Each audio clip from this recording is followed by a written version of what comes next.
Hey everyone, welcome back to the channel. Today we're talking about the Thryve Aura Hair Growth Roll-On Serum, a product that claims to help with thinning hair using a simple daily routine. So what is it? It's a roll-on hair serum designed to support fuller, thicker-looking hair, whether you're targeting your scalp or beard. It's lightweight, mess-free, and currently selling for around $24.95, marked down from $65. Why are people trying it? It's easy to apply with a built-in roll-on. It targets specific spots, like thinning areas or patchy beards.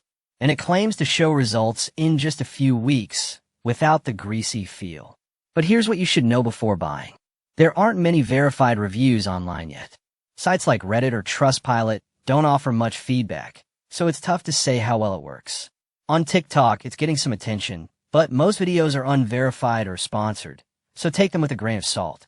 Also, some people notice broken listings or missing product info, which could mean limited stock or site reliability issues.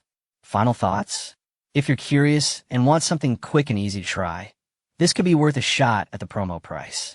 But if you want proven results and transparency, you might want to wait for more reviews or go with something more established. Have you seen this product or used it yourself? Drop your experience in the comments and help others decide. Don't forget to like, subscribe, and hit the bell. And I'll see you in the next video.